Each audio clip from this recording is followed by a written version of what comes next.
மீண்டும் எங்கள் ஒவ்வொருவரையும் கர்த்தராகிய இயேசு கிறிஸ்துவினுடைய பரிசுத்த நாமத்தினாலே நாங்கள் வாழ்த்தி வரவேற்கிறோம். அல்லேலூயா. சந்தோஷமா இருக்கிறீங்களா? ஆமென். அப்ப இன்றைக்கு நம்ம ஒரு முக்கியமான காரியம், உங்களுக்கு ஏற்கனவே அது தெரிந்த ஒரு காரியம் தான். அந்த காரியத்தை நம்ம இன்றைக்கு தியானிக்க போகிறோம். Nous allons voir quelque chose que vous connaissez déjà. இன்றைக்கும் நம்ம வாசித்த அந்த வேத பகுதி மத்தேயு 28:18 இருந்து 20 வரை உள்ள வசனங்களை நீங்க வாசிக்க கேட்டிருந்தீங்க. Nous avons lu Matthieu 28 versets 18 à 20. The Great Commission அப்படி என்று சொல்லப்படுகிற கர்த்தராகிய இயேசு கிறிஸ்துவினால கொடுக்கப்பட்ட ஒரு கட்டளையை தான் நம்ம இப்போது வாசிச்சோம். Ce commandement est appelé le grand commandement donné par Jésus. இந்த கட்டளை கர்த்தராகிய இயேசு கிறிஸ்துவினால தன்னுடைய சீடர்களுக்கு கொடுக்கப்பட்டது. Ce commandement a été donné par Jésus à ses disciples. இந்த வசனத்தினுடைய சுருக்கம் என்னன்னு சொன்னா, pour résumer ce commandement, இயேசு சொல்றாரு, சகல ஜாதிகளையும் சீஷராக்கி ஞானஸ்நானம் கொடுத்து நான் கட்டளையிட்ட யாவையும் அவர்கள் செய்யும்படிக்கு நீங்க அவர்களுக்கு உபதேசம் பண்ணுங்கள். Il faut baptiser toutes les personnes et les faire les disciples et leur dire tout ce que Jésus leur a dit de faire. அப்ப இன்றைக்கும் நீங்க ஞானஸ்நானம் எடுத்து இருக்கிறீங்க. ஞானஸ்நான நாளில இந்த செய்தியை நீங்க கேட்டு இருப்பீங்க. Vous aussi vous avez été baptisés, vous avez entendu ce message pendant votre baptême. அல்லது நீங்க பல ஆராதனைகளில ஞானஸ்நானத்தை குறித்த செய்திகளை நீங்க கேட்டு இருக்கலாம். Vous avez déjà entendu des messages sur le baptême. இன்றைக்கு தேவன் உங்கள் ஒவ்வொருவருக்கும் எனக்கும் இந்த ஞானஸ்நானத்தினுடைய காரியங்களை நமக்கு இன்றைக்கு அவர் சொல்லிக் கொடுக்க போகிறார். Aujourd'hui Dieu va nous apprendre quelque chose sur le baptême. காரணம், ஞானஸ்நானத்தை குறித்து இன்றைக்கும் அநேக தவறான உபதேசங்கள் இருக்கிறதை நீங்க பார்க்க முடியும். Car il y a aujourd'hui beaucoup d'incompréhension concernant le baptême. ஆமா, தெளிப்பு ஞானஸ்நானம் சொல்லி நீங்க கேள்விப்பட்டிருப்பீங்க. Vous avez dû entendre parler de ce type de baptême. அல்லது பரிசுத்த ஆவியானவருடைய அபிஷேகம் போதும் என்று சொல்லி கேள்விப்பட்டிருக்கிறீங்க. Ou entendre dire que le Saint-Esprit suffit. அல்லது நீங்களாகவே இயேசு கிறிஸ்துவை ரட்சகராக ஏற்றுக்கொண்டு நீங்க ஒரு சபையில் ஐக்கியமா இருக்கலாம் என்பதை நீங்க குறித்து கேள்விப்பட்டிருப்பீங்க.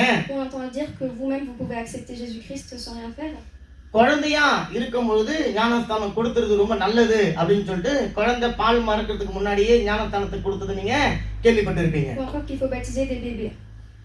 அப்போ இந்த அநேக ஞானஸ்நானங்கள் உலகத்துல இன்றைக்கும் நடைமுறையில் இருந்தாலும் வேதம் ஞானஸ்தானத்தை குறித்து என்ன சொல்லுகிறது? Même s'il existe dans le monde plusieurs types de baptême, la Bible nous parle d'un type de baptême. நான் ஏற்கனவே சொன்னது போல தான் இந்த காரியங்கள் எல்லாம் உங்களுக்கு தெரிந்த ஒரு காரியம் தான். Encore une fois, vous connaissez toutes ces choses. ஆனா உங்களுக்கு ஜஸ்ட் ஒரு ஞாபகப்படுத்திக் கொள்வதற்காக அல்லது நீங்க ஏற்கனவே தெரிந்த ஒரு காரியத்தை குறித்து இன்னும் கொஞ்சம் அதிகமா தெரிந்து கொள்வதற்காக இன்றைக்கு இந்த வார்த்தை உங்களுக்கு சொல்லப்படுகிறது. Mais je vous dis cela pour vous rappeler ou pour vous apprendre encore des choses. ஆமா, அப்ப ஞானஸ்நானம் தமிழ்ல ஞானஸ்நானம் சொல்றோம். பிரெஞ்சில் அதுக்கு என்ன பேருங்க? En tamoul on dit gnanastanam, mais en français on dit baptême. ஆங்கிலத்துல என்ன அதுக்கு பேரு? baptism. baptême பிரான்ஸ்ல baptism. baptism இங்கிலீஷ்ல baptism. இந்த baptism அப்படின்ற வார்த்தை எந்த மொழி உங்களுக்கு யாராவது தெரியுமா? quelle langue c'est baptême et baptisme? யாருக்கா தெரியுங்களா? எந்த மொழிங்க அது? எபிரு, லத்தீன், எபிரேயர், கிரேக். இந்த பப்தேம் அல்லது பேப்டிசம் என்ற வார்த்தையினுடைய ஒரிஜினல் பதம் கிரேக்க மொழியிலிருந்து எடுக்கப்பட்டது. அதுக்கு என்ன பேரு சொன்னாக்கா பப்திசோ. L'étymologie du mot baptême est baptizo en grec. B-A-P-T-I-Z-O. B-A-P-T-I-Z-O. அப்படின்ற அந்த கிரேக்க வார்த்தையிலிருந்து இந்த வார்த்தையை எடுத்து பேப்டிசம் அல்லது பப்தம் என்று சொல்லி இன்றைக்கு பயன்படுத்தப்படுகிறது. Il vient du mot baptizo qui a donné baptême et baptisme. அந்த பேப்டிசோ என்ற வார்த்தைக்கு என்ன அர்த்தம் சொன்னா, La signification du mot baptizo, கழுவுதல் அல்லது முழுகுதல். sagesse ou plonger. அப்ப பேப்டிசோ என்ற வார்த்தைக்கு ஒன்று கழுவப்பட வேண்டும், கழுவப்படக்கூடிய பொருள் முழுகப்பட வேண்டும். Il faut donc que la chose soit lavée et que la chose soit plongée. அப்ப ஞானஸ்நானம் என்கின்ற அந்த பதம் தமிழ்ல இவங்க பயன்படுத்துறதுக்கான காரணம் அந்த பப்திசோ என்ற வார்த்தையிலிருந்து எடுத்து தமிழ்ல ஞானஸ்நானம் என்று சொல்லி முயற்சி இருக்கிறார்கள். Le mot baptizo a donné gnanastanam en tamoul. அப்போ இந்த ஞானஸ்நானத்திற்கும் அந்த பப்திசோ என்ற வார்த்தைக்கும் ஒரு தொடர்பு இருக்கிறது. Il y a donc un lien entre baptizo et gnanastanam. பப்திசோன்னு சொன்னால் ஒரு பொருள் கழுவப்படணும், கழுவப்பட்டு அது முழுகப்பட வேண்டும். Ça veut dire qu'il faut qu'un objet doit être plongé et doit être lavé. அப்ப ஞானஸ்நானம் என்கின்ற வார்த்தையினுடைய இந்த அர்த்தம் சொல்ல போறாங்கன்னா ஒரு மனுஷன் தன்னுடைய பாவங்களை கழுவி தண்ணீரில முழுகி வெளியே வருவதற்காக அந்த வார்த்தை பயன்படுத்தப்பட்டிருக்கிறது. Il faut donc qu'un homme plonge dans l'eau et lave ses péchés. புரியுதா உங்களுக்கு? இப்போ அந்த ஞானஸ்நானம் என்கிற தமிழ் வார்த்தையிலே ரெண்டு பகுதிகள் இருக்குது பாருங்க. Dans le mot Gnanastanam, il y a deux parties. ஞானம் பிளஸ் ஸ்நானம். Le mot sagesse plus plongée. ஞானம்னா என்னன்னு உங்களுக்கு தெரியுதானுங்களே? ஞானம்னா ஞானம், விஸ்டம். இங்கிலீஷ்ல வந்து விஸ்டம், அறிவு. இன்டெலிஜென்ட். ஓகே? சஜஸ் ஆன் ஃப்ரான்ஸ்ல. அது ஞானம். அந்த ஞானத்துல இவங்க ஸ்நானம் பண்ணணும். ஸ்நானம் தெரியுமா உங்களுக்கு எல்லாருக்கும்? ஸ்நானம்னா முழுகி குளிக்கிறது. சாதாரண நம்ம குளிக்கிறது மாதிரி கிடையாது. முழுகி ஒன்றுக்குள்ளார தண்ணிக்குள்ளார முழுகி குளிக்கிறது பேர் ஸ்நானம். அப்ப அந்த ஞானத்துல ஒரு மனுஷன் ஸ்நானம் பண்ணணும். அதுக்கு பேர் தான் வந்து ஞான ஸ்நானம். Il faut donc que l'homme plonge dans la sagesse, c'est ce qu'on appelle Gnanastanam. அப்ப ஞானத்துக்குள்ளார ஒரு மனுஷன் முழுகணும். ஆமென். அவன் முழுகி வெளியே வரணும். Il faut donc qu'un homme plonge dans la sagesse et retourne à la surface. அப்ப அந்த ஞானம் அப்படின்னு சொன்னா என்ன அர்த்தம்? யாருக்காவது தெரியுங்களா? ஞானம்னா என்ன? Que veut dire l'intelligence? சொல்லுங்க, ஞானம்னா என்ன? அறிவு, புத்தி, வேற சொல்லுங்க நீங்க. இன்டெலிஜென்ஸ் சவுதிருக்குவா, சஜஸ் சவுதிருக்குவா, ஆலோசனை, connaissance சொல்லுங்க. பின்னாடி சொல்லுங்களேன். என்ன அப்படியே புதுசா பாக்குறீங்க? ஞானம் என்னதுங்க? ஒரு காரியத்தை திறமையா செய்யறது. உண்மைதானே? இப்ப நான் சொன்னேன் இந்த இதை தச்சு பார்க்க ஒரு டைலர் செய்யற வேலை அப்படித்தானுங்களே. ஒரு டைலர் செய்யணும். ஆனா அவர் டைலர் கிடையாது. அப்ப டைலருக்குரிய ஞானத்தை தேவன் கொடுத்து என்ன பண்றாருங்க? செய்யறாரு. அப்ப இந்த காரியம் இதெல்லாம் ஒரு ஞானம் செய்யணும் இல்லைங்களா? அந்த ஞானத்தை குறித்து வேதம் இங்க பேசல. Quand nous regardons le rideau derrière, ça nécessite un certain type de connaissance, mais ce n'est pas ce dont la Bible parle. உலகத்துல நிறைய ஞானங்கள் இருக்கிறது. Il y a beaucoup de types d'intelligence dans le monde. படிப்புல, dans les études, அவங்க ஒரு காரியத்தை திறமையா செய்யறதுல, dans le fait de faire une chose bien, மத்தவங்கள பார்க்கணும் அதை நேர்த்தியா செய்யறதுல, de faire une chose mieux que quelqu'un d'autre, அல்லது சம்பாதிக்கிறதுல, dans le fait de dépenser, அல்லது சம்பாதித்ததை சேர்த்து வைக்கிறதுல, ou encore de rassembler ce qu'on a dépensé, சேர்த்து வைக்கிறத பாதுகாக்கிறதுல, ou encore de protéger ce qu'on a gagné. அப்படின்னு சொல்லி நிறைய ஞானமான காரியங்கள் உலகத்துல இருக்கு. Il existe beaucoup d'intelligence dans le monde. ஆனா அந்த ஞானத்தை குறித்து வேதம் சொல்லல. அந்த ஞானத்துல முழுகுவதை குறித்து இங்க வேதம் சொல்லல. Mais la Bible ne parle pas de ce type d'intelligence et de plonger dedans. அப்ப ஞானம் என்று சொன்னால் என்ன அர்த்தம்? Donc que veut dire l'intelligence? நீதிமொழிகள் 1வது அதிகாரம் 7வது வசனம். Quand on regarde en Proverbe 1 verset 7, அத வாசிக்கறாங்க பாருங்க. கர்த்தருக்கு பயப்படுதலே ஞானத்தின் ஆரம்பம். போதும். la crainte de l'Éternel est le commencement de la science. பாருங்க அந்த வசனம் தெளிவா சொல்லுது. கர்த்தருக்கு பயப்படுவதுதான் ஞானம். La Bible dit c'est le fait de craindre Dieu qui est le commencement de la sagesse. அப்ப பாருங்க உலகத்துல ஒரு ஞானம் இருக்கிறது. Il y a donc une sagesse dans le monde. அந்த ஞானம் உள்ளவர்களுக்கு கர்த்தர் மேல பயம் இருக்குறதா? Mais est-ce que ces gens qui ont de la sagesse craignent Dieu? அல்லது அந்த ஞானம் நிறைந்தவங்க கர்த்தர் மேல பயம் இல்லாமல் இருக்கறாங்களா?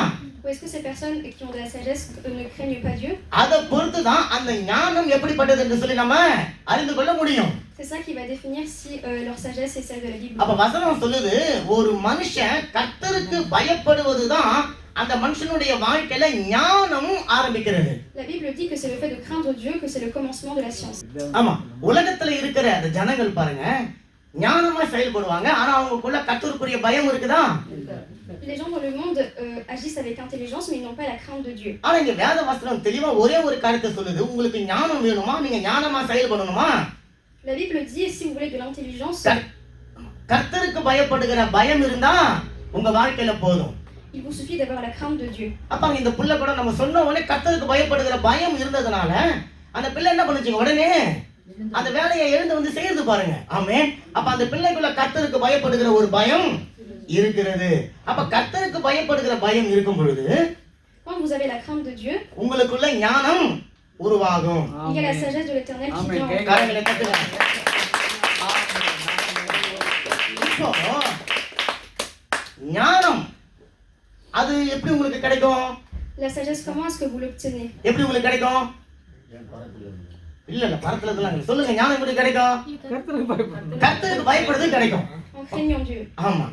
கர்த்தருக்கு பயப்படுவது என்றால் என்ன? எப்படி கர்த்தருக்கு பயப்படுறது? Comment est-ce qu'on craint Dieu? அதான் எப்படி வார்த்தைகளை கேட்கணும். கோமாந்தமா கட்டளைக்கு கீழ்ப்படியணும். இப்ப கர்த்தருக்கு பயப்படுவது அப்படின்னு சொன்னா உலகம் எப்படி யோசிக்கணும்னு சொன்னாக்க கர்த்தரை பார்த்து பயப்படுவது. Pour le monde, craindre Dieu, c'est avoir peur de lui en le regardant. அல்லது கர்த்தருடைய ஒரு இயேசுனுடைய ஒரு ஏதோ ஒரு போட்டோ மாதிரி ஒன்று வச்சுக்கின்னு அதுக்கு முன்னாடி நான் வந்து ஒரு பாவம் செய்ய மாட்டேன். Ou encore avoir peur d'une photo de Dieu. அல்லது இயேசுனுடைய உருவத்துக்கு முன்னாடி நின்று ஒரு சிலைக்கு முன்னாடி நின்று நான் அதுக்கு செய்ய மாட்டேன். ஏன்னா கர்த்தர் வந்து என்ன பார்த்து இருக்கிறாருன்னு சொல்லிட்டு மூடத்தனமான ஒரு நம்பிக்கையோடு வாழ்ந்து கொண்டு இருக்கிறாங்க. Ou encore d'avoir peur d'une statue de Dieu. ஆனா கர்த்தருக்கு பயப்படுவதுன்னு சொல்லும்போது நீங்க சொன்னதுதான் தேவன் கொடுத்த கட்டளைகளுக்கு பயப்படுவது, தேவன் கொடுத்த வார்த்தைக்கு பயப்படுவது. Mais craindre Dieu, c'est craindre ses commandements, craindre sa parole. மாத்திரமல்ல தேவனுடைய வல்லமையை பார்த்து பயப்படுவது, C'est aussi craindre sa majesté, தேவனுடைய மகிமையை பார்த்து பயப்படுவது, craindre sa majesté et sa puissance, தேவனுடைய கிரியைகளை பார்த்து பயப்படுவது, craindre par ses actions, தேவனுடைய பரிசுத்தத்தை பார்த்து பயப்படுவது. craindre sa sainteté. கரங்களை தட்டுங்க, கரங்களை தட்டுங்க பாருங்க. இதை பார்த்துதான் ஒரு மனுஷன் பயப்படணும். C'est en voyant cela qu'un homme doit craindre Dieu. ஆனா இன்னைக்கு உலகம் எதையோ பார்த்து பயந்து கொண்டு இருக்கிறது. எதெல்லாம் பார்த்து நம்ம பயந்து கொண்டு இருக்கிறோம்? இயற்கையாகவே Mais aujourd'hui, le monde a peur de beaucoup de choses. இயற்கையை பார்த்து பயப்படுறோம். வேற எதை பார்த்து பயப்படுறோம்? Very good. இருட்ட கண்ட நம்ம பயப்படுறோம். வேற எதுங்க? நெருப்பை பார்த்தா பயப்படுறோம். உங்களுக்கு பிரெஞ்சில் சொல்லுவது ரொம்ப கஷ்டமா இருக்குன்னு நினைக்கிறேன். தமிழ்ல இருந்தா என்ன கை தட்டி நிற்கீங்க. இருட்டை பார்த்து பயப்படுறோம், நெருப்பை பார்த்து பயப்படுறோம். வேற என்னங்க? மலாதியை பார்த்து பயப்படுறோம். வேற பேசுங்க பேசுங்க, ஏதாவது பேசுங்க. எதிர்காலத்தை குறித்து பயப்படுறோம்.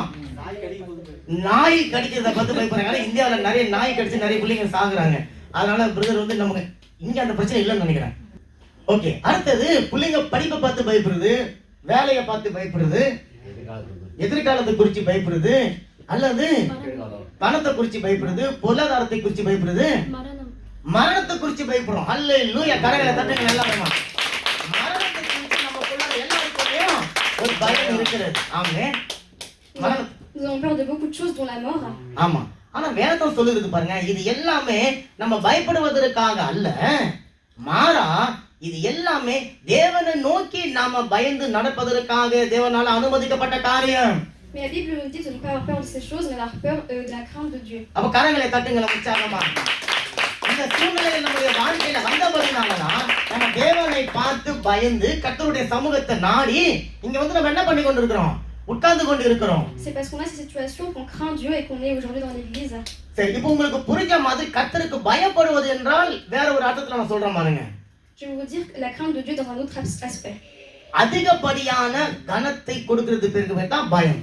Le fait de donner à Dieu du respect. ஒருவருக்கு அதிகப்படியான கனத்தை கொடுக்கிறதுக்கு பேரு தான் பயம். C'est le fait de donner à quelqu'un du respect que j'appelle la crainte. இப்போ இந்த உதாரணத்துக்கு இந்த நாட்டினுடைய பிரசிடென்ட் இருக்கிறார். Par exemple, le président de ce pays. நீங்க பிரசிடென்ட்ட பார்க்க நான் நிறைய முறை சொல்லியிருக்கேன், நீங்க பிரசிடென்ட்ட பார்க்க போகும்போது எப்படி போவீங்க? Si vous allez voir le président, comment est-ce que vous allez?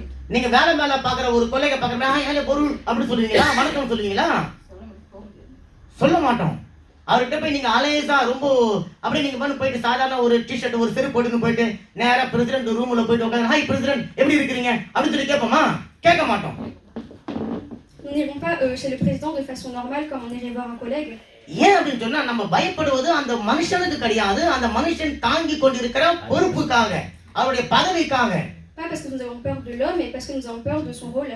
எனக்கு இந்த தேசத்தினுடைய ஒட்டுமொத்த அதிகாரத்தையும் உடையவரா இருக்கிறவர் தான் இந்த நாட்டினுடைய president. Parce qu'il détient tous les pouvoirs de ce pays. அப்ப அவருக்கென்று ஒரு மரியாதை இருக்கு, அவருக்கென்று ஒரு கனம் இருக்கு.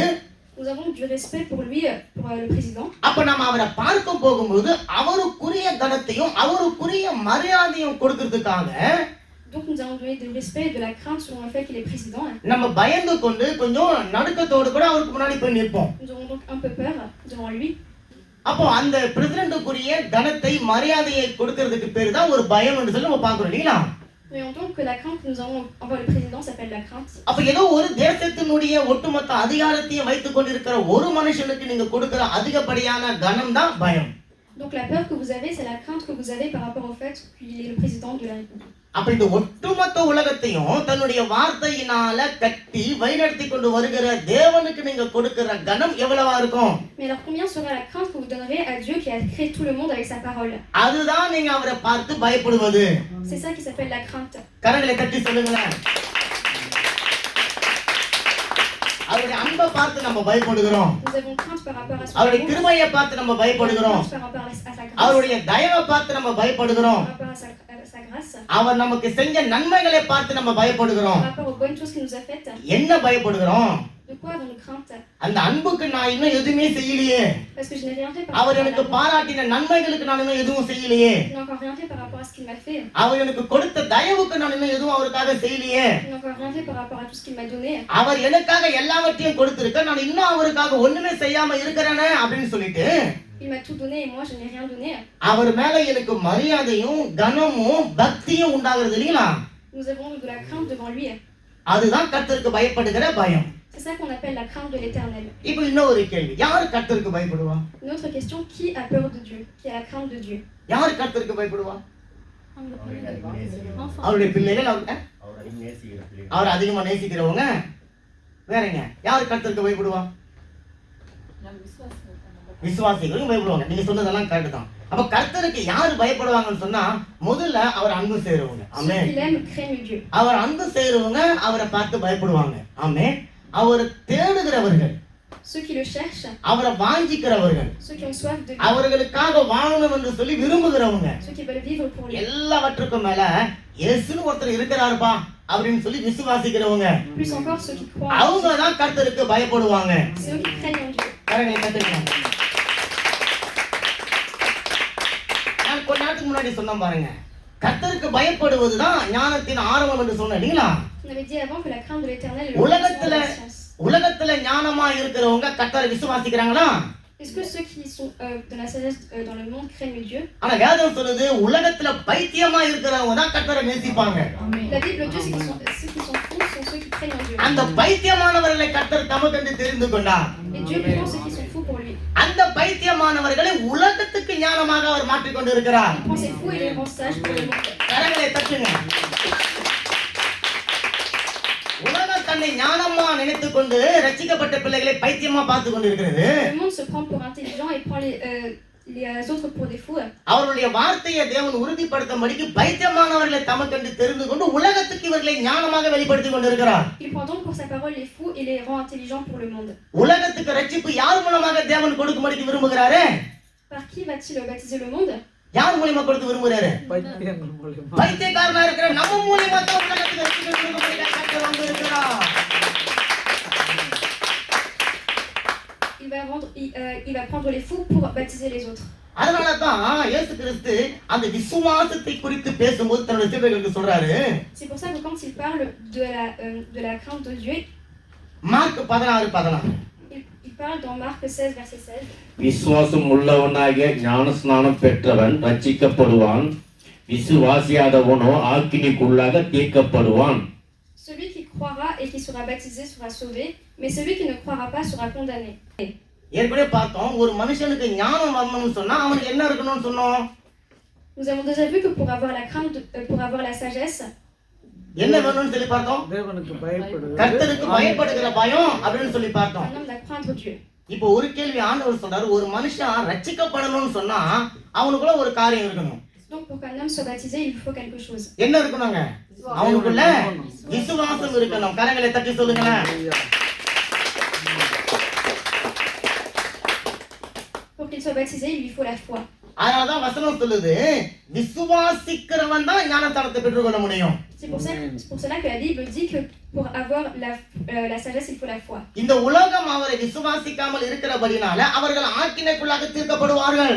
C'est pour ça que ceux qui n'ont pas la foi sont condamnés. ஆனா இந்த உலகத்துல பைத்தியமா இருக்கிற நீங்களும் நானும் அவரை விசுவாசிக்கிறபடினால நம்ம காப்பாற்றப்பட்டு இருக்கிறோம்.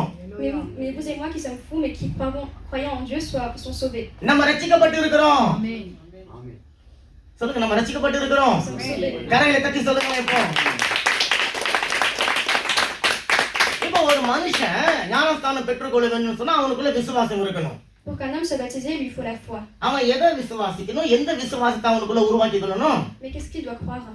ஏன்னா அவன் ஒரு விசுவாசத்தை உருவாக்கணும்.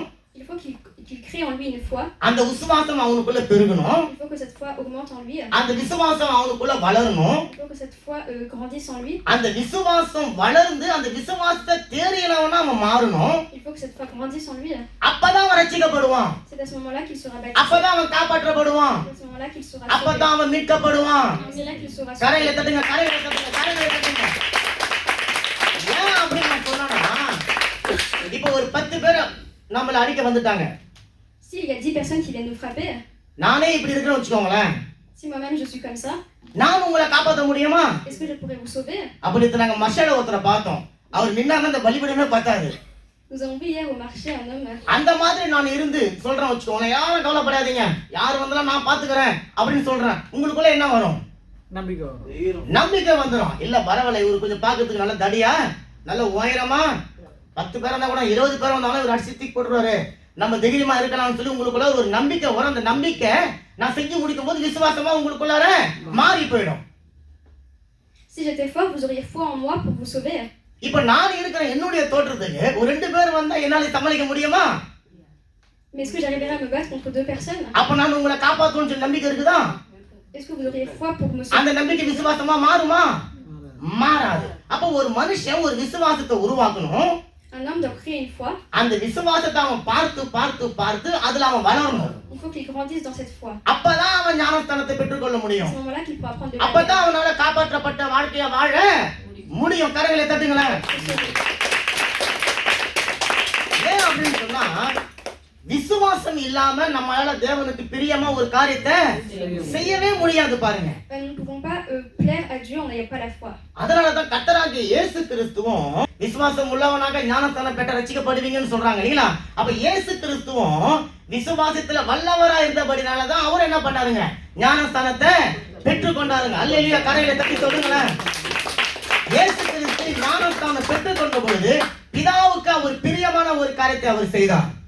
ஆமென். C'est pour cela que Jésus a pris le baptême en ayant beaucoup de foi et pour plaire à Dieu. அப்ப பிதாவுக்கு பிரியமான ஒரு காரியத்தை நீங்களும் நானும் செய்யணும்னு சொன்னா நமக்குள்ளார ஒரு விசுவாசம் உருவாகி இருக்கணும் பாருங்க. Si nous voulons plaire à Dieu, nous devons avoir la foi. சரி, அப்ப ஒரு மனுஷன் விசுவாசத்துக்குள்ள அவன் வளரணும்னு சொன்னான், விசுவாசத்துக்குள்ள அவன் வாழணும்னு சொன்னான். Si un homme veut grandir dans la foi et vivre dans la foi, எப்படி இருக்க முடியும்? எப்படி வாழ முடியும்? comment est-ce qu'il peut faire cela? ஏன்னா நம்ம இயேசு கிறிஸ்துவை யாரும் பார்த்தது கிடையாது, அவரோட கூட பழகினது கிடையாது, அவர் முகமுகமா யாரும் நம்ம தரிசித்தது கிடையாது. Car nous n'avons jamais vu Jésus-Christ. பார்க்காத ஒரு ஆள் மேல எப்படி உங்களுக்கு விசுவாசம் வரும்? Comment avoir foi en lui? அப்ப அவருடைய வார்த்தையின் மேல இருக்கக்கூடிய தாகத்தினால விசுவாசத்தினால இயேசு கிறிஸ்துவின் மேல உங்களுக்கு விசுவாசம் உண்டாகிறது. Grâce à la foi en ses paroles et la soif en ses paroles. தேவனுடைய சமூகத்துல வந்து அவரை ஆராதிக்க வேண்டும் என்கின்ற அந்த ஆசை தேவன் மேல உங்களுக்கு விசுவாசத்தை உருவாக்குகிறது. La soif de pouvoir le louer dans ses paroles. கர்த்தருடைய சமூகத்துல வந்து என்னுடைய நேரத்தை நான் செலவிட வேண்டும் என்று சொல்லி விரும்புகிற ஒரு விருப்பம் இயேசு கிறிஸ்துவை விசுவாசிக்கும்படிக்கு உங்களுக்கு செய்திருக்கிறது. L'envie de le louer dans ses paroles. இன்னைக்கு உலக ஞாயிற்றுக்கிழமையை அவங்களுடைய விசுவாசத்தின்படி நடத்தி கொண்டு இருக்கிறாங்க. Aujourd'hui dimanche, il y a plein de gens qui font cela. ஆனா நீங்களும் நானும் தேவன் விரும்புகிற அந்த விருப்பத்தின் அடிப்படையில நம்முடைய விசுவாசத்தை நிறைவேற்றிக் கொண்டிருக்கிறோம். Mais vous et moi, nous sommes en train de faire ce qui plaît à Dieu. கரையில தட்டி சொல்லுங்களேன். அப்ப நம்ம பார்த்தோம், விசுவாசம் உள்ளவனாகி Nous avons vu avec la foi, ஞானஸ்தானம் பெற்றுக்கொள்கிற மனுஷன் ரட்சிக்கப்படுவான். un homme peut être baptisé et être sauvé. அப்ப ஒரு மனுஷன் எதை விசுவாசிக்கணும்? Alors qu'est-ce qu'il doit croire? எதை விசுவாசிக்கணும்? உங்களுக்கு தெரிஞ்சு சொல்லுங்க, எதை விசுவாசிக்கணும்? நான் சொன்னேன் இல்லைங்களா, உலகம் ஏதோ ஒரு கருத்தை விசுவாசித்து ஓடிக்கொண்டு இருக்கிறாங்க, அவங்க நல்லா தான் இருக்கிறாங்க, யாரும் கெட்டு போயிடல. உலகம் ஒரு விசுவாசத்தை நம்பி வாழ்ந்து கொண்டு இருக்கிறாங்க, அவங்க கெட்டு போகல. Les hommes dans le monde croient en quelque chose mais ils ne périssent pas. ஆனா தேவன் உலகத்திலிருந்து நம்ம பிரித்தெடுத்து இருக்கிறபடியா நமக்குள்ள ஒரு விசுவாசத்தை தேவன் எதிர்பார்க்கிறாரு. Mais Dieu nous a pris de ce monde et nous espère une foi. அது என்ன விசுவாசம்? Quelle est cette foi? அது எதை விசுவாசிக்கணும்? அல்லேலூயா, கரங்களை தட்டி கரங்களை தட்டி. என் மீட்பர் உயிரோடு இருக்கிறார் என்பதை இந்த மனுஷன் விசுவாசிக்கணும். அததான் ரோமர் 10வது அதிகாரம் 9 இருந்து 10 வரை உள்ள வசனங்களை வாசித்து பாருங்களேன். என்னவென்றால் கர்த்தராகிய இயேசு கிறிஸ்துவை நீ உன் வாயினாலே அறிக்கையிட்டு தேவன் அவரை மரித்தோரிலிருந்து எழுப்பினார் என்று உன் இருதயத்தினாலே விசுவாசித்தால் ரட்சிக்கப்படுவாய். நீதி உண்டாக இருதயத்தில் விசுவாசிக்கப்படும், ரட்சிப்பு உண்டாக வாயினாலே அறிக்கை பண்ணப்படும். Si tu confesses de ta bouche le Seigneur Jésus et si tu crois dans ton cœur que Dieu l'a ressuscité des morts, tu seras sauvé. Car c'est en croyant du cœur qu'on parvient à la justice et c'est en confessant de la bouche qu'on parvient au salut. அப்ப இந்த வசனம் எதை விசுவாசிக்கணும் அப்படின்னு சொல்லுதுன்னு சொன்னாக்கா, Tu nous dis ce verset? இயேசு கிறிஸ்துவை தேவன் மரித்தோரிலிருந்து உயிர்த்தெழ செய்தார் என்பதை அந்த மனுஷன் விசுவாசிக்கணும். L'homme doit croire que Jésus a été ressuscité par Dieu. அததான் யோபு சொல்றாரு, என்னுடைய மீட்பர் உயிரோடு இருக்கிறார். அல்லேலூயா, கரங்களை தட்டி சொல்லுங்க. தேவன் உயிரோடு இருக்கிறார் என்பதை விசுவாசிக்கிற கண்களும் விசுவாசிக்கிற இருதயம் இல்லாதவங்க வேற எதையும் விசுவாசித்துக் கொண்டு இருக்கிறாங்க. Ceux qui ne croient pas en cela ont une autre foi. அப்ப நாம என் தேவன் அவர் உயிரோடு இருக்கிறார், Alors nous devons croire que notre Sauveur est vivant, அவர் மரித்தார், qu'il est mort, மரித்த இயேசுவை கர்த்தராகிய தேவன் உயிரோடு அவர் எழும்ப செய்தார். et le fait que Dieu a ressuscité Jésus. இப்ப அந்த உயிரோடு எழுந்த ஒரு தேவன் என்னுடைய பாவத்துக்காக அவர் மரித்தார். Et Jésus est mort sur la croix pour moi. என்னுடைய பாவத்திலிருந்து என்னை மீட்க அவர் உயிர்த்தார். Il est ressuscité pour me sauver de mes péchés. என்னுடைய பாவத்திலிருந்து என்னை மீட்டு எடுத்து பிதாவாகிய தேவனோடு கூட என்னை அவர் இணைக்க போகிறார். Pour que je puisse avoir un lien avec Dieu. இதான் ஒரு மனுஷன் விசுவாசிக்கணும். கரங்களை தட்டி சொல்லுங்களேன். இதத்தான் ஒரு மனுஷன் விசுவாசிக்கணும். C'est ça qu'un homme doit craindre. இயற்கையாகவே நம்ம எல்லாரும் பாவத்துல நம்முடைய தாய் தகப்பன் நம்மை கர்ப்பமாக உற்பவித்து இருக்கிறாங்க இல்லைங்களா? Nous sommes tous nés dans le péché. அப்போ நமக்குள்ளார முதல்ல என்ன சிந்தனை வரணும்னு சொன்னா, நான் ஒரு பாவி, La première chose qu'on a pensé est que nous sommes des pécheurs. என்னுடைய பாவத்திலிருந்து என்னால வெளியே வர முடியாது. Que je ne peux pas par moi-même sortir du péché. நான் பாவத்திலிருந்து வெளியே வரணும்னு சொன்னா எனக்காக இயேசு கிறிஸ்து வேணும். Et que j'ai besoin de Jésus. இயேசு கிறிஸ்துவால மட்டும்தான் என்னுடைய பாவங்களை மன்னிக்க முடியும். Que seul lui peut pardonner mes péchés. இயேசு கிறிஸ்துவால மட்டும்தான் என்னுடைய பாவத்தை மன்னிக்கிறது மாத்திரமல்ல, அந்த பாவத்திலிருந்து என்னை முற்றிலுமாக விடுதலை செய்ய முடியும். Il peut me libérer entièrement des péchés. என்னுடைய எந்த ஒரு பணத்தினால, திறமையான தாளத்தினால, செல்வத்தினால, நான் பரிசுத்தமா இருக்கிறதுனால என்னுடைய பாவத்திலிருந்து விடுதலை ஆக முடியாது. Je ne peux pas sortir de mes péchés par moi-même. இயேசு கிறிஸ்துவின் ரத்தத்தினால மாத்திரம்தான் என்னுடைய பாவத்திலிருந்து நான் விடுதலையாக முடியும். Mais par le sang de Jésus-Christ. இதத்தான் ஒரு மனுஷன் விசுவாசிக்கணும் பாருங்க. C'est ça qu'un homme doit croire. அப்ப இந்த விசுவாசத்துல ஒரு மனுஷன் உள்ளாகி ஞானஸ்தானம் பெறும்போது ரட்சிக்கப்படுவான். C'est en se baptisant avec cette foi qu'un homme est sauvé. இதத்தான் நீங்களும் ஒரு காலத்துல விசுவாசிச்சீங்க, நீங்க ரட்சிக்கப்பட்டு இருக்கிறீங்க. C'est ce que vous aussi vous avez cru un moment et être baptisé. இததான் இன்னொரு 1000 வருஷத்துக்கு பிறகு கர்த்தர் வருகிற அந்த வருகை தாமதமானாலும் இருக்கிற ஜனங்களும் விசுவாசிக்கணும். C'est ce que les gens ont cru, ont pensé aussi avant. சரி, அப்ப இத நான் விசுவாசிக்கணும். Alors je dois croire cela. அப்ப எனக்குள்ள அந்த விசுவாசம் எப்படி வரும்? Mais comment est-ce que cette foi vient en moi? அல்லது எனக்குள்ள விசுவாசம் வளர்ந்து என்னை அதுல வல்லவனாக எப்படி மாற்ற முடியும்? Comment est-ce que cette foi peut grandir en moi? நம்ம வாசித்த ரோமர் 10:17 பாருங்க.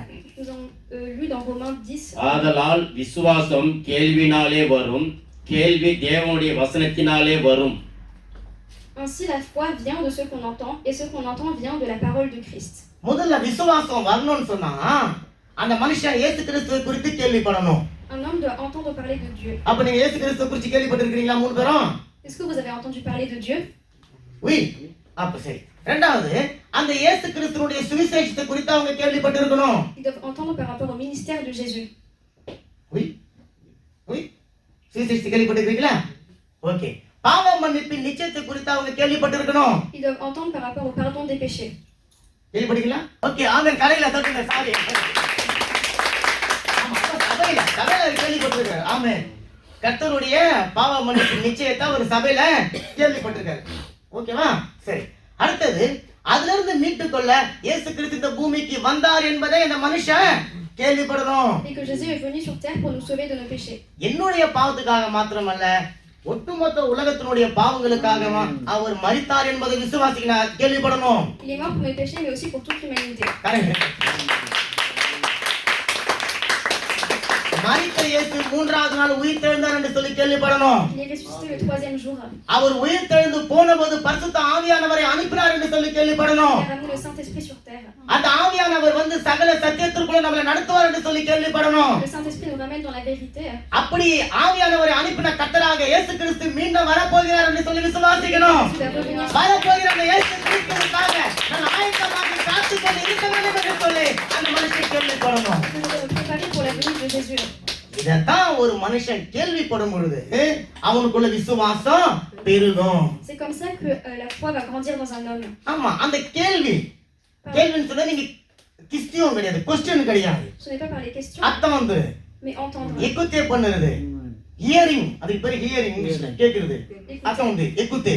நீங்க கேள்விப்படுத்துறது, கேள்வி கேட்கறதுல கேள்விப்படணும். யாரோ ஒன்று சொல்றாங்க, அதை நம்ம கேட்கணும். Quand quelqu'un dit, nous devons écouter. அப்ப நீங்க கேள்விப்பட்டிருக்கீங்களா? தாத்தாந்து parler de Dieu. Oui, okay. அப்ப கேள்விப்படணும். சரி, இப்ப அந்த கேள்வி ஒரு மனுஷனுக்குள்ள எப்படி உருவாகும்? Mais comment ce questionnement vient chez un homme? அந்த வசனத்தில் சொல்லப்பட்டிருக்கிறது, தேவனுடைய வசனத்தினாலே அந்த கேள்வி ஒரு மனுஷனுக்குள்ள வருகிறது. Par les paroles de Dieu. கரங்களை தட்டி சொல்லுங்க.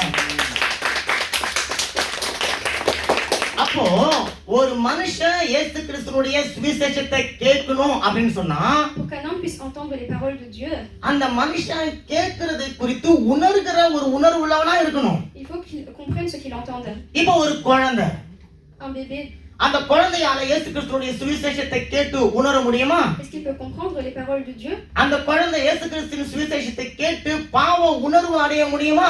Il peut comprendre le pardon des péchés? அந்த குழந்தை பாவ உணர்வு அடைந்து இருதயம் குத்தப்படுமா? Est-ce qu'il peut se sentir mal par ses péchés? அந்த குழந்தை இருதயம் குத்தப்பட்டு என்னை இதுல இருந்து மீட்டுக் கொள்ள இயேசு ஒருத்தர் இருக்கிறார் என்பதை அறிந்து கொள்ள முடியுமா? Il peut comprendre que Jésus peut le sauver. அந்த இயேசு கிறிஸ்து வந்தா என்னுடைய வாழ்க்கையை மாற்றுவார் என்று சொல்லி அந்த குழந்தை அறிந்து கொள்ள முடியுமா? Comprendre que Jésus peut le sauver des péchés? அப்படின்னு சொன்னா அந்த குழந்தைக்கு ஞானஸ்தானம் கொடுப்பது வேஸ்ட். கரைகளை தட்டி சொல்லுங்க. ஒரு குழந்தைக்கு ஞானஸ்தானம் கொடுப்பது வேதத்தின் பிரகாரம், பரிசுத்த வேதாகமத்தின் பிரகாரம் பாவம். D'après la Bible, donner le baptême à un bébé est un péché. அப்ப ஒரு குழந்தைக்கு பாவமா ஒரு காரியத்தை நானே செஞ்சிடுறேன், அந்த பாவம் எனக்கு வருதுக்கு நானும் உடனே அதுக்கு இருந்துடுறேன். Donc je fais un péché en baptisant un bébé. ஏன் அந்த குழந்தைக்கு எதுவுமே தெரியாத ஒரு குழந்தைய நான் கொண்டு போய் ஒரு இதுல போட்டுறதுனால அந்த குழந்தை அதை குறித்து தெரியாம வாழ்ந்து பாவத்துக்குள்ள விழுந்து போகுது. Car ce bébé ne connaît rien, il va encore tomber dans le péché. அப்ப இன்றைக்கும் சில சபைகளில, திருச்சபைகளில, பாரம்பரிய சபைகளில குழந்தைகளுக்கு ஞானஸ்தானம் கொடுக்கிறது வேதத்தின் பிரகாரம் தவறு. Et encore dans les églises, on donne des baptêmes aux bébés. C'est un péché. தேவனுடைய நீதிக்கு முன்பாக அது பாவம். C'est un péché devant la vérité de Jésus. காரணம் அந்த குழந்தையால விசுவாசிக்க முடியாது பாருங்க. Car le bébé ne peut pas croire. அந்த குழந்தையால எந்தவித காரியத்தையும் அறிந்து தானாக ஒரு தீர்மானத்தை எடுக்க முடியாது. Il ne peut pas prendre de décision. இப்போ அந்த குழந்தைக்கு ஞானஸ்தானம் கொடுக்கறதுனால குழந்தைக்கும் பிரயோஜனம் கிடையாது, Ce n'est ni nécessaire pour le bébé, தேவனுடைய நாமத்துக்கும் மகிமை கிடையாது. ni pour la parole de Dieu. அப்ப அந்த குழந்தைகளுக்கு ஞானஸ்தானம் கொடுக்க கூடாது என்று சொல்லி வேதம் ஆணித்தரமா சொல்லி இருக்கிறது. La Bible dit donc de ne pas donner de baptême au bébé. ஏன் அப்படின்னு சொன்னா ஞானஸ்தானம் கொடுக்கும்போது என்ன நடக்கிறது? Qu'est-ce qui se passe quand on fait le baptême? யாருக்கா தெரியல? ஞானஸ்தானம் கொடுக்கிறது அந்த அந்த சடங்குன்னு சொல்றோம், அது ஒரு சடங்கு தான். உள்ளத்துல ஏற்பட்டிருக்கிற ஒரு மாற்றத்திற்கான வெளிப்படையான ஒரு அடையாளம் தான் நம்ம எடுக்க போகிற இந்த பத்தம், இந்த பேப்டிசம் அல்லது ஞானஸ்தானம். சரிங்களா? Le baptême, c'est une alliance. அது செய்யும் போது நடக்கிற காரியம் என்ன? Qu'est-ce qui se passe quand on fait le baptême? ஞானஸ்தானம் என்பது வெறும் தண்ணீருக்குள்ள முழுகி ஒரு மனுஷன் வருவது கிடையாது. Ce n'est pas juste plonger dans l'eau. ஏன்னு கேட்டா ஒரு குறிப்பிட்ட பிரிவினர் தினந்தோறும் தண்ணிக்குள்ள முழுகி வெளியே எழுந்து வந்து கொண்டிருக்கிறாங்க. Parce que nous faisons ça tout le temps. அவங்க ஞானஸ்தானம் எடுக்கிறது கிடையாது. Pourtant, ils ne prennent pas le baptême. அவங்களுடைய வழக்கமே அவங்க தண்ணிக்குள்ள முழுகி குளிக்கிறது தான் அவங்களுடைய வழக்கம். Tout le monde prend des douches tous les jours. அதனால ஒரு மனுஷன் தண்ணிக்குள்ள முழுகி எழுந்திருக்கிறதுக்கு பேரு ஞானஸ்தானம் சொன்னா அந்த ஞானஸ்தானத்தை வேதம் அங்கீகரிக்கவில்லை. Et pourtant, on ne parle pas de baptême selon la Bible. அப்போ ஒரு மனுஷன் தண்ணீருக்குள்ள முழுகி வெளியே வருவது எதை குறிக்கிறதுன்னு சொன்னா, Donc, que signifie ce baptême? இயேசு கிறிஸ்துவின் மரணத்தோடு கூட அந்த மனுஷன் மரிக்கப்பட வேண்டும். Le fait de mourir avec Jésus. இயேசு கிறிஸ்து அடக்கம் பண்ணப்பட்டதை போல அந்த மனுஷன் அடக்கம் பண்ணப்பட வேண்டும். Le fait d'être enterré comme இயேசு Jésus. கிறிஸ்து உயிர் தெழுந்ததை போல தானும் உயிர் தெழ வேண்டும் என்பதை அந்த மனுஷன் விசுவாசிக்க வேண்டும். Le fait de ressusciter comme Jésus. அப்ப இந்த ஞானஸ்தானம் நடக்கும்போது இந்த மூன்று காரியங்களும் நடக்கிறபடினால Quand on fait le baptême, il se passe ces trois வேதம் இந்த ஞானஸ்தானத்தை அங்கீகரிக்கிறது. choses. Il autorise ce baptême. அப்ப இயேசு கிறிஸ்துவோடு கூட ஒரு மனுஷன் மரிக்கணும். Donc qu'un homme doit mourir avec Jésus. என்ன அர்த்தம் அப்படின்னு சொன்னா ஒவ்வொரு மனுஷனும் தன்னுடைய சுய நீதியின்படி வாழ்ந்து கொண்டிருக்கிறோம். Chaque homme vit selon sa propre volonté. சுய நீதி தான் என்னை பாவம் செய்யும்படிக்கு தூண்டுகிறது. Il nous pousse à faire des péchés. தேவனை விட்டு விலகி போகும்படிக்கு செய்கிறது. Il nous éloigne de Jésus. அப்ப அந்த சுய நீதிக்கு நான் மரித்து Donc mourir dans cette ancienne chair. தேவனுடைய நீதிக்குள்ளாக நான் உயிர் தழ போகிறேன். Entrer dans la justice de Jésus. அதத்தான் ரோமர் 6ஆம் அதிகாரம் 3 இருந்து 4 வரை உள்ள வசனங்கள் சொல்லுகிறேன். நான் வாசிக்கிறேன் பாருங்களேன். கிறிஸ்து இயேசுவுக்குள்ளாக ஞானஸ்தானம் பெற்ற நாம் அனைவரும் அவருடைய மரணத்துக்குள்ளாக ஞானஸ்தானம் பெற்றதை அறியாமல் இருக்கிறீர்களா? மேலும் பிதாவின் மகிமையினால கிறிஸ்து மரித்தோரிலிருந்து எழுப்பப்பட்டதைப் போல நாமும் புதிதான ஜீவனுள்ளவர்களாய் நடந்து கொள்ளும்படிக்கு அவருடைய மரணத்திற்குள்ளாக்கும் ஞானஸ்தானத்தினாலே கிறிஸ்துவுடனே கூட அடக்கம் பண்ணப்பட்டோம். Romains 6, verset 3, verset 4. Ignorez-vous que nous tous qui avons été baptisés en Jésus-Christ, c'est en sa mort que nous avons été baptisés. Nous avons donc été ensevelis avec lui par le baptême et en sa mort, afin que, comme Christ est ressuscité des morts par la gloire du Père, de même, nous tous avons aussi marchions en nouveauté avec lui. அப்ப இந்த வசனம் சொல்லுது நாம் அனைவரும் இயேசுவின் மரணத்துக்குள்ளாக ஞானஸ்தானத்தை பெற்றிருக்கிறோம். Ce verset dit que nous prenons le baptême dans la mort de Jésus. எப்படி நாம இயேசு கிறிஸ்துவோட மரணத்துல போய் நம்ம ஞானஸ்தானம் பெற்றுக்கொண்டோம்? Comment pouvons-nous faire cela? இந்த வசனத்தை வாசிக்கும்போது யோசிச்சிருக்கீங்களா? Avez-vous pensé cela en lisant ce verset? நம்ம தண்ணியில மூழ்கி ஞானஸ்தானம் எடுத்திருக்கிறோம். Nous plongeons dans l'eau en prenant le baptême. பரிசுத்த ஆவியானவர் நம்ம மேல இறங்கி வரும்போது பரிசுத்த ஆவியானவரால நம்ம ஞானஸ்தானம் பெற்றிருக்கிறோம். Nous recevons le baptême du Saint-Esprit. யார் நீங்க போய் இயேசு கிறிஸ்துவோட மரணத்துக்குள்ள நீங்க ஞானஸ்தானம் பெற்று கொண்டு வந்திருக்கீங்க? Prenez-vous les baptêmes avec la mort de Jésus-Christ? ஏன்னா 2000 வருஷத்துக்கு முன்னாடி இயேசு கிறிஸ்துவோட மரணத்துக்குள்ளார போய் ஞானஸ்தானம் பெற்று இருக்கிறீங்களா? Avez-vous prié 2000 ans avant que Jésus-Christ? அப்ப இந்த வசனம் என்ன சொல்லுது? Donc ce verset, qu'est-ce qu'il dit? இயேசு கிறிஸ்துவினுடைய மரணத்திற்குள்ளாக நான் ஞானஸ்தானம் பெற்று இருக்கிறேன் அப்படின்னு சொன்னா Le fait que je dois prendre le baptême avec la mort de Jésus. இயேசு கிறிஸ்து மரித்ததை போல என்னுடைய சரீரத்துல அல்லது என்னுடைய ஆவில என்னுடைய ஆத்துமாவுல இருக்கிற பழைய மனுஷன் மரிக்க வேண்டும். Il faut que l'ancien homme qui est en moi meure comme meurt Jésus-Christ. அந்த மரித்த அந்த பழைய மனுஷன் மரித்து அப்படியே அடக்கம் பண்ணப்பட்டு போய்விடாதபடிக்கு Il ne faut pas juste qu'il reste mort, புதிய மனுஷனாக அவன் உயிர் தழ வேண்டும். mais qu'il ressuscite un nouvel homme. அப்படி புதிய மனுஷனாக உயிர் தழும் பொழுதுதான் அவனுக்குள்ள தேவனுடைய கிரியைகள் தேவனுடைய நன்மைகள் வெளிப்படும். Et c'est en ressuscitant comme cela qu'il aura les bienfaits de Jésus-Christ. அப்படி ஒரு மனுஷன் இயேசு கிறிஸ்துவினுடைய மரணத்திற்குள்ளாக அடக்கம் பண்ணப்பட்டு அவன் உயிர் தழும் போது என்ன நடக்கும்? Et un homme enterré comme cela, ressuscité comme Jésus-Christ. கொலோசையர் 2ஆம் அதிகாரம் 12வது வசனம். ஞானஸ்தானத்திலே அவரோடு கூட அடக்கம் பண்ணப்பட்டவர்களாகவும் அதிலே அவரை மரித்தொழுந்து எழுப்பின தேவனுடைய செயல் மேல் உள்ள விசுவாசத்தினாலே அவரோடு கூட எழுந்தவர்களாகவும் இருக்கிறார்கள். Colossiens 2, verset 12. Ayant été ensevelis avec lui par le baptême, vous êtes aussi ressuscités en lui et avec lui par la foi et en la puissance de Dieu qu'il a ressuscité des morts. இந்த வசனம் சொல்லுது Ce verset dit, அப்படி இயேசு கிறிஸ்துவினுடைய மரணத்தின் மூலமாக மரணத்தோடு கூட நம்ம அடக்கம் பண்ணப்பட்டு si nous sommes morts et enterrés comme Jésus-Christ, விசுவாசத்தினாலே அவரோடு கூட நம்ம உயிர் தெழுந்து இருக்கிறோம். கரங்களை தட்டி nous ressuscitons par la foi. இயேசு கிறிஸ்து உயிர் தெழுந்தது விசுவாசத்தின்படி கிடையாது. Jésus n'est pas ressuscité par la foi. இயேசு கிறிஸ்து தன்னுடைய சொந்த சரீரத்தோடு கூட அவர் உயிர் தெழுந்தார். Il est ressuscité par son propre corps. நீங்களும் நானும் இன்னும் நம்முடைய சொந்த சரீரத்துல உயிர் தெழல. Nous ne sommes pas encore ressuscités par notre corps. மாறா ஞானஸ்தானம் பெற்று நீங்க தண்ணியில முழுகி வெளியே வரும் பொழுது விசுவாசத்தினால உயிர் தெழுந்தவர்களாக நீங்களும் நானும் நம்புகிறோம், அறிக்கை செய்கிறோம், அதை நம்ம ஏற்றுக்கொள்கிறோம். கரங்களை தட்டி Une fois sortis du baptême, nous ressuscitons par la foi. ஏன்னா அந்த தண்ணிக்குள்ள முழுகுகிற ஒரு காரியம் எதை குறிக்கிறது சொன்னா விசுவாசத்தினால இயேசு கிறிஸ்துவை போல நானும் உயிர் தெழுகிறேன். Le fait de prendre le baptême et le fait de ressusciter avec comme Jésus-Christ. ஆமா, நான் சொன்ன பாருங்க, உலக பிரகாரமான ஜனங்கள் அவங்களும் தண்ணிக்குள்ளார முழுகி ஒவ்வொரு நாளும் குளிச்சு வெளியே தான் வராங்க. அப்ப அவங்களுடைய வாழ்க்கையில ஒரு காரியம் நடக்குது. Tous les jeunes prennent une douche et il leur arrive quelque chose. ஆனா நாம தண்ணிக்குள்ள முழுகி வெளியே எழுந்திருக்கும் போது நம்முடைய வாழ்க்கையில ஒரு காரியம் நடக்கிறது. Et en prenant le baptême, nous avons aussi autre chose. 1 பேதுரு 3ஆம் அதிகாரம் 21வது வசனம். அதற்கு ஒப்பனையான ஞானஸ்தானமான மாம்சமான அழுக்கை நீக்கலாயிராமல் தேவனை பற்றும் நல் மனசாட்சியின் உடன்படிக்கையாய் இருந்து இப்பொழுதும் நம்மை இயேசு கிறிஸ்துவுடைய உயிர்த்தெழுதலினால் ரட்சிக்கிறது. 1 Pierre 3, verset 21. Cette eau était une figure du baptême qui n'est pas la purification des souillures du corps, mais l'engagement d'une bonne conscience envers Dieu et qui maintenant vous sauve, vous aussi, par la résurrection de Jésus-Christ. ஆமா, இந்த வசனத்தின் பிரகாரம் நம்ம ஞானஸ்தானம் எடுக்கும்போது நம்முடைய சரீரத்தினுடைய அழுக்க அது கழுவுறதுக்காக கிடையாது.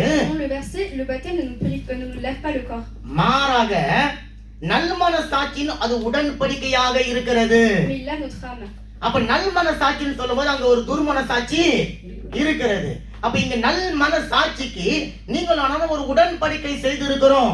Il y a donc un âme pure et un âme qui n'est pas pure. அப்ப ஞானஸ்தானம் என்பது ஒரு உடன்படிக்கை. Et le baptême est une alliance. என்ன துர்மனசாட்சி இருக்கிற என்னுடைய வாழ்க்கையில நான் ஞானஸ்தானம் எடுக்கும் பொழுது Moi qui n'ai pas un âme pure, quand je prends le baptême, துர்மனசாட்சி என்னை விட்டு நீங்கி நல்ல மனசாட்சி எனக்குள்ள உண்டாகுகிறது. je deviens une âme pure. அந்த நல்மன சாட்சி எனக்குள்ள வரணும்னு சொன்னா என்னை விட்டு துர்மன சாட்சி நீங்கி போக வேண்டும். கரங்களை தட்டுங்களேன். அப்ப அந்த துர்மன சாட்சி என்னை விட்டு நீங்கணும்னு சொன்னா அதற்கு அடிக்கப்பட்ட ஆட்டுக்குட்டியான ஒரு ரத்தம் நமக்கு தேவைப்படுகிறது. அல்லேலூயா. கரங்களை தட்டி கரங்களை தட்டி. ஆமா, Que l'âme pure vienne, il faut que Jésus-Christ nous sauve. அதனால தான் வசனம் சொல்லுகிறது, துர்மன சாட்சி நீங்கும்படிக்கு அடிக்கப்பட்ட ஆட்டுக்குட்டின் ரத்தத்தினால நாம கழுவி மீட்கப்பட்டு இருக்கிறோம். அல்லேலூயா. அந்த மீட்பு நமக்குள்ள வருதுக்கு நம்முடைய துர்மன சாட்சி நம்ம விட்டு நீங்கி போயிருக்கிறது பாருங்க. அல்லேலூயா. அப்ப இயேசு கிறிஸ்துவின் ரத்தத்தினாலதான் என் மேல நல்மன சாட்சி உண்டாகி இருக்கிறது. C'est donc par le sang de Jésus-Christ que vient l'âme pure. அந்த நல்மன சாட்சிக்கு பேரு தான் நீதி. Cette âme pure s'appelle la justice. இப்ப சொல்றாங்களா தேவனுடைய நீதி என் மேல இருக்குதுன்னு சொல்றாங்களா? Quand je dis que la justice de Jésus est sur moi, அதுக்கு என்ன அர்த்தம் சொன்னா நான் நல்மன சாட்சியோடு நானு இருக்கிறேன். ça veut dire que j'ai un âme pure. அந்த நல்மன சாட்சி எனக்குள்ள வருவதற்கு காரணம் என்ன? இயேசு கிறிஸ்துவினுடைய ரத்தம். இயேசு கிறிஸ்துவின் ரத்தம் என் மேல இருக்கிறபடினால பிதா இப்போ என்ன பார்க்கும் பொழுது நீதி உள்ள ஒரு மகனாக நீதிமானாக என்னை அவர் பார்க்கிறார். Avec le sang de Jésus-Christ, Dieu nous voit comme justes. அப்ப நல்மன சாட்சி என் மேல இருக்குதுன்னு சொன்னா என்ன அர்த்தம் சொன்னா என் மேல இயேசு கிறிஸ்துவினுடைய ரத்தம் இருக்கிறது. Le sang de Jésus-Christ est sur moi, donc j'ai une âme pure. இப்போ நான் அந்த ரத்தத்தை நீதியாக நான் தரித்து கொண்டு இருக்கிறேன். Je vais donc prendre ce sang comme couverture. அந்த ரத்தத்தை நான் நீதியாக தரித்து கொண்டு இருக்கிறேன்னு சொன்னா அந்த ரத்தத்தையே நான் ஒரு ஆடையாக அணிந்து கொண்டு இருக்கிறேன். Je vais donc prendre ce sang comme un manteau. அதனாலதான் பிசாசு என்னை பார்க்கும்போது என் மேல இருக்கிற ஒரு ஆடையை பார்த்து என்னை தொடுவதற்கு அவன் பயப்படுகிறான். C'est pour ça que le diable ne peut pas me அது toucher. என்ன ஆடைங்க? Qu'est-ce que cela veut dire? அதுதான் இயேசு கிறிஸ்துவின் ரத்தத்தினால் ஆயிருக்கிற ஒரு உடன்படிக்கையின் ஆடை. கரையில தட்டி. அன்னைக்கு சங்கார தூதன் அந்த ரத்தத்தை பார்த்து விலகி ஓடுனது போல இன்னைக்கும் அந்த சங்கார தூதன் இயேசு கிறிஸ்துவின் ரத்தத்தினால என் மேல இருக்கிற ஆடையை பார்த்து அவன் என்னை தொடாமல் என்னை விட்டு விலகி ஓடி போகிறான். கரைகளை தட்டி தட்டி செலுத்துங்க. இப்ப நல்லா கவனிங்களேன்.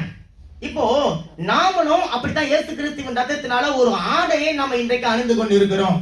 Nous aussi, nous portons le manteau de Jésus-Christ par son sang. நல்மன சாட்சி தேவனுடைய நீதி என்கின்ற ஒரு ஆடையை நாம் அணிந்து கொண்டு இருக்கிறோம். Nous portons aussi une âme pure. அப்ப இன்றைக்கு ஞானஸ்தானம் வாங்குற இந்த 3 பிள்ளைகளும் கூட இயேசு கிறிஸ்துவினுடைய ரத்தத்தையே தங்களுடைய ஆடையாக அணிந்து கொள்ள அவர்கள் போகிறார்கள். Ces 3 enfants qui vont prendre le baptême ont pris le sang de Jésus-Christ. அப்ப இவர்கள் ஞானஸ்தானம் பெற்று எழும்பி வரும்போது இவர்கள் மேல ஒரு புதிய ஆடை அவர்களுக்கு உடுத்திவிக்கப்பட போகிறது. Ils vont prendre un nouveau manteau, அந்த Dress அவர்கள் மேல அணிவிக்கப்பட போகிறது.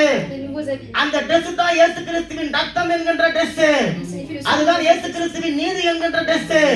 அதுதான் இயேசு கிறிஸ்துவினுடைய ரட்சிப்பு என்கின்ற வஸ்திரம். C'est le baptême de Jésus-Christ. கரங்களை தட்டி சொல்லுங்க. இப்ப நீங்க புதுசா ஒரு Dress போட்டுன்னு போயிருக்கீங்க, வெளியே போய் கொண்டிருக்கிறீங்கன்னு சொன்னா ஜனங்கள் உங்களை பார்க்கும்போது எதை பார்ப்பாங்க? Quand vous allez dehors avec des nouveaux habits, qu'est-ce que les gens regardent? உங்களுடைய Dress பார்ப்பாங்க, அதுக்கப்புறம் தான் முகத்தை பார்ப்பாங்க, அதுக்கப்புறம் கை காலை பார்ப்பாங்க. இப்போ Dress நீங்க போட்டு கொண்டு போகும்போது யார் நம்மளை பார்த்தாலும் Dress-ஐ பார்க்கிறதை போல Quand nous allons dehors et que les gens regardent nos habits, இயேசு கிறிஸ்துவை நீங்க ஆடையா அணிந்து கொண்டிருக்கும் பொழுது உங்களை பார்க்கிறவர்கள் யாரை பார்க்கணும்? comme cela, quand les gens, இயேசு கிறிஸ்துவை பார்க்கணும். comme cela, கரங்களை தட்டுங்க, கரங்களை தட்டுங்க. அப்ப இன்றைக்கு ரட்சிக்கப்பட போகிற ஞானஸ்தானம் பட போகிற இந்த பிள்ளைகளும் இந்த ஆடையை அணிந்து கொண்டு போகும்போது இவர்களை மறைத்து இயேசு கிறிஸ்து இவர்களுக்குள்ள இருந்து வெளிப்பட வேண்டும். ces 3 enfants qui vont prendre le baptême vont faire voir Jésus-Christ par leurs habits. இவர்கள் ஸ்கூலுக்கு போக போறாங்க, காலேஜுக்கு போக போறாங்க, மற்ற பெரிய பெரிய காரியங்களை இனி செய்ய போகிறாங்க. Qu'ils aillent dehors ou à l'école. இவர்கள் மேல இயேசு கிறிஸ்துவினுடைய ஆடை, ரட்சிப்பு, நீதி, பரிசுத்தம் என்கின்ற அந்த Dress போடப்பட இருக்கிறது. Ils auront les habits qui இவர்கள் எங்க போனாலும் où qu'ils aillent. அந்த ஆடைக்கு சொந்தக்காரர்களாக இவர்கள் தங்களை வெளிப்படுத்த வேண்டும்.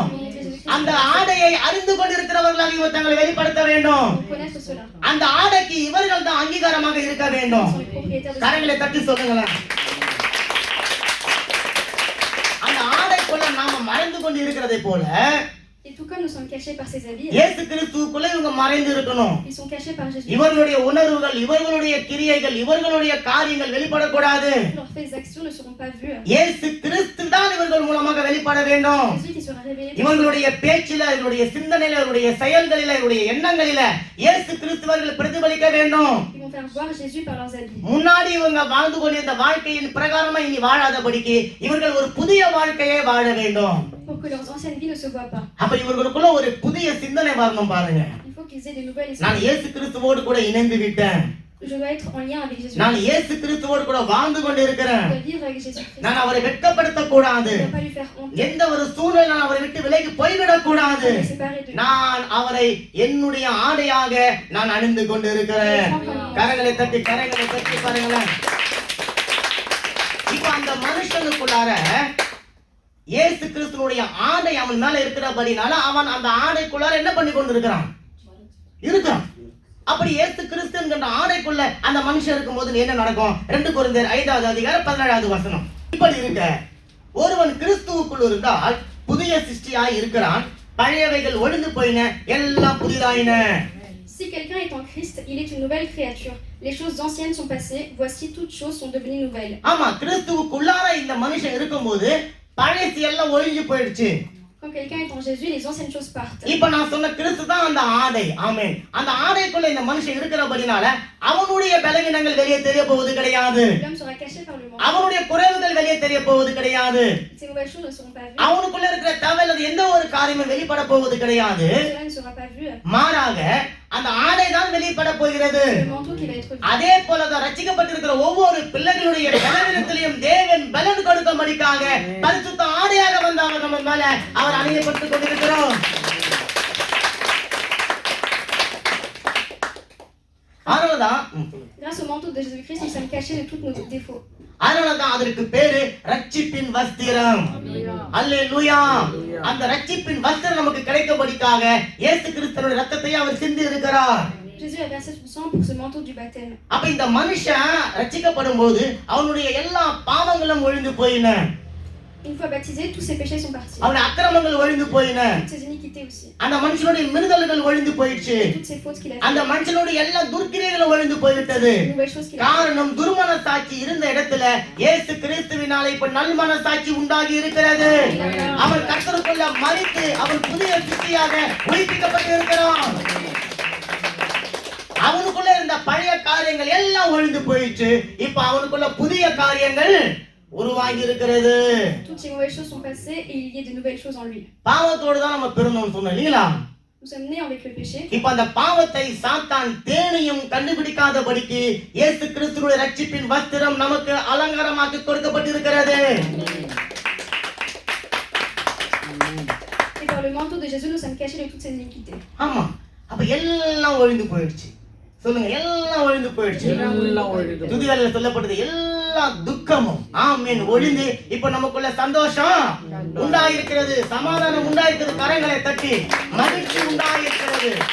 அல்லேலூயா. காரணம், இந்த ஞானஸ்தானத்தை ஒரு மனுஷன் பெற்றுக்கொள்ளும் போதுதான் பரலோகம் மகிமை அடைகிறது. Quand on prend le baptême, le paradis. சிங்காசனத்துல வீட்டு இருக்கிற ஆட்டுக்குட்டியானவருக்கு முன்பாக ஒரு பெரிய இரைச்சல் உண்டாகிறது.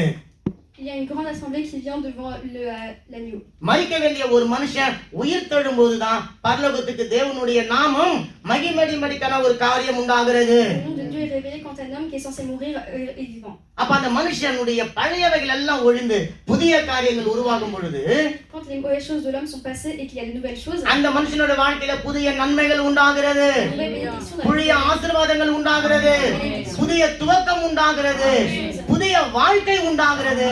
அவன் வாழ பிறந்தவனாக மாற்றப்படுகிறான். சொல்லுங்க, வாழ பிறந்தவனாக மாற்றப்படுகிறான். Il est né pour vivre. அப்படி ஒரு மனுஷன் புதிய ஆசீர்வாதத்தை பெற்றுக்கொள்வதற்கு பேருதான் ஞானஸ்நானம். அல்லேலூயா. அந்த ஞானஸ்நானம் பெற்றுக்கொள்ளும் போதுதான் ஒரு காரியம் நடக்கிறது. அதை வாசித்து நம்ம முடிக்க போகிறோம். மத்தேயு 3ஆம் அதிகாரம் 17வது வசனம் சொல்லுகிறது, அன்றியும் வானத்திலிருந்து ஒரு சத்தம் உண்டாகி, இவர் என்னுடைய நேசகுமாரன், இவரில் பிரியமாயிருக்கிறேன் என்று உரைத்தது. Matthieu 3, verset 17. Et voici, une voix fit entendre des cieux ces paroles. Celui-ci est mon fils bien-aimé, en qui j'ai mis toute mon affection. அந்த வசனத்தை நீங்க வாசித்து பார்க்கும்போது இயேசு ஞானஸ்நானம் பெற்று கரை ஏறின போது என்று சொல்லி வரும். Dans le verset, il y a écrit quand Jésus a pris le baptême et est sorti de l'eau. அப்பொழுது வானம் திறக்கப்பட்டது. Alors le ciel s'est ouvert. பிதாவாகிய தேவனுடைய சத்தம் குமாரனாகிய இயேசு கிறிஸ்துவின் செவிகளிலே படும்படிக்காக விழுந்தது. La voix de Dieu s'est fait entendre. இயேசு கிறிஸ்து தண்ணிக்குள்ள இருந்தபோது வார்த்தை உருவாகவில்லை. La parole n'est pas venue quand Jésus était இயேசு sur l'eau. கிறிஸ்து தண்ணியை விட்டு கரையை விட்டு அது கரையை ஏறின பொழுது அந்த வார்த்தை உண்டானது. Bien quand il est sorti de l'eau. இன்றைக்கு இந்த பிள்ளைகள் அவர்களும் கரை ஏறும்படிக்காக வந்திருக்கிறார்கள். கரைகளை தட்டி அவருடைய வாழ்க்கையில பாவத்திலிருந்து அவர்கள் கரையேற போகிறார்கள்.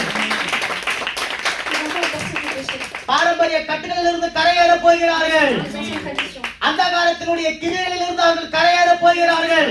சத்துருவுடைய சகல போராட்டத்திலிருந்து அவர்கள் கரையேற போகிறார்கள். அப்பொழுது பிதாவாகிய தேவனுடைய சத்தம் உண்டாகிறது. இவர்களை பார்த்து கர்த்தர் சொல்லுகிறார், இவர்கள் என்னுடைய நேச குமாரர்கள், எனக்கு பிரியமானவர்கள். Dieu dit qu'ils sont les bien-aimés. அப்ப இன்றைக்கும் அந்த சத்தத்தை நாமும் கேட்க போகிறோம். எழுந்து நில்லுங்க, எழுந்து நின்று கரங்களை தட்டி சொல்லுங்க.